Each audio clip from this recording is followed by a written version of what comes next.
Well, to me, I may say gold is riches. That is to me.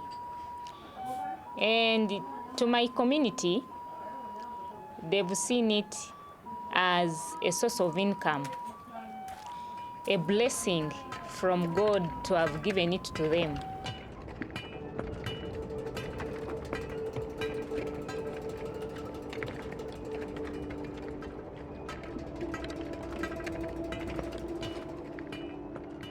A place like Kitira community, I think as we describe this word gold, and we say it's riches, and we say it's development, it has not reached that.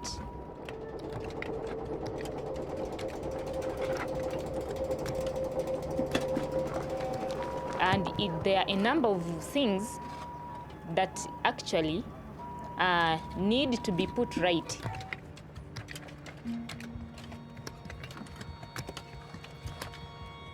The problem is now, as it has gone very deep, it is also hard time, it is tiresome for like us women. Can get something like chest problem. That's the problem now we have. As it has gone deep, you have to also, you have to carry soil over sand. When they've given you those men, when they've given, they can give us women like sand. And you have to carry again to the grinding machine and grind. Maybe you can end up going to a loss over. This time you enter completely a loss in mining.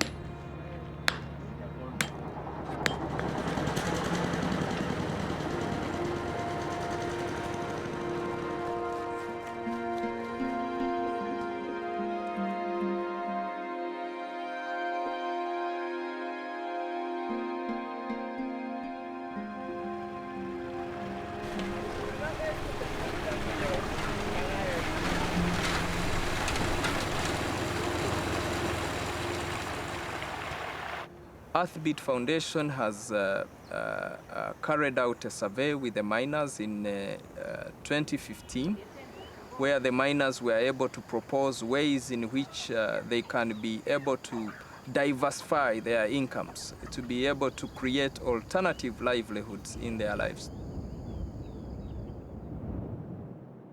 Gender still remains a big concern in the mining community. Most of them women miners are not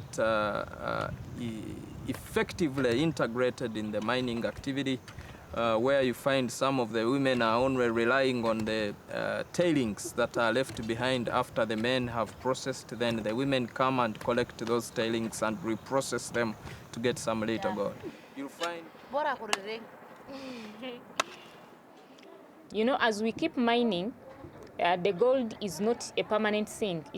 Time will come, it will get exhausted. That's number one. Two, we are going to grow old. And you know, some of us are even already wearing out. We cannot go back into the pits and, you know, begin to dig out the gold like you've seen the whole process. It's all tedious, it's tiring, and all that bit.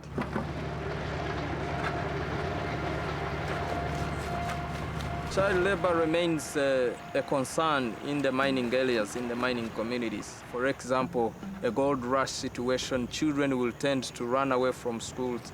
A lot of children will tend to resort to mining because of quick money, and there needs to be strong efforts, combined efforts with government, with the mining communities, and with the families within mining communities to ensure that the children are kept in school for a better future. How can we join ideas? How can we share ideas so that we can extract that gold and it benefits all of us?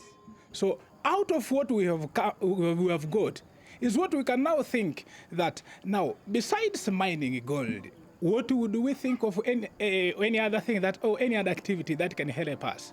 And what of those ones who are not mining? How can we sensitize them so that they can also be going ahead to see that they have an income-generating activity?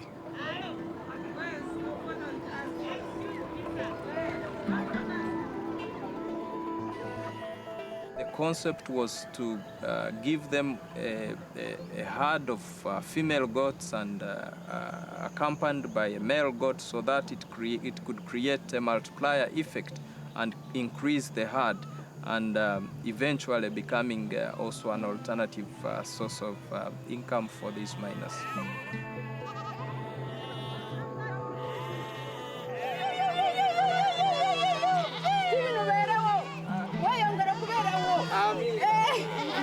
If I work in agriculture and I get support, I can really make a big garden and I sell.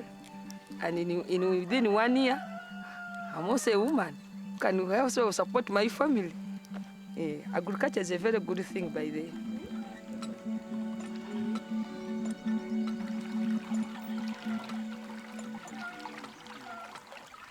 So we needed to sit down as a community and think, what other alternative sources of incomes? What other projects can we have in this community? What else can we do without gold? Will lives come to an end? Will it mean everything stopping? No. Let's find an alternative. It's welcome. Can we have agroforestry? Can we, restore the ecosystem? Can we still do agriculture alongside this mining? Can the women sit down and make some crafts and be able to sell them and, earn money and stop getting back into the pits? And can we still get this knowledge and pass it on to the coming generations before we die? Absolutely, it's welcome, and I feel it should kick off. The efforts of Earthbeat Foundation this time around focused on creating awareness for the need for alternative income generating activities. As part of that, Earthbeat is also promoting agroforestry, the concept of mixing food crops with some productive trees. They are also considering other activities like apiculture, which is the keeping of bees. If I had a choice to choose between mining and farming, I would run into farming. I would not walk, I would run into farming, but I would walk from mining. Mining I would walk to, but farming I would run. Yeah.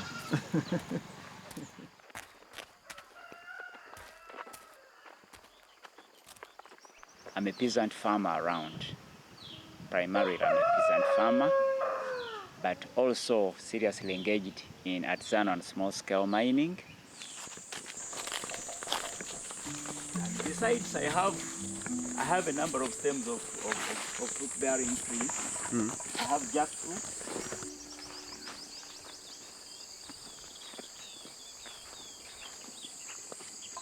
My late father planted this in early 1960s.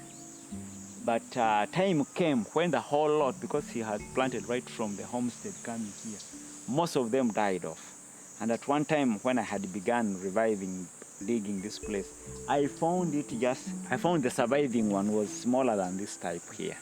So I tried to tender it. It doesn't give very big bunches as people always wish, because most people want to see something giving big bunches, big fruits. But with this one, just gives small fruits, but for a longer time. These are the beehives, which I began. As I installed these things, something unexpected happened. I just came to discover that bees, much as they seem to be very fierce to mankind, they are against some smaller insects than them, which are very fierce to them. Actually, if you see these ones, you see them? Tiny as they are. Ants? Yeah, this is funny ants. See these black as tiny ants here. Now, like these are their eggs. They come in, instead they are the ones that colonize, and after colonizing, the bees will have to fly away.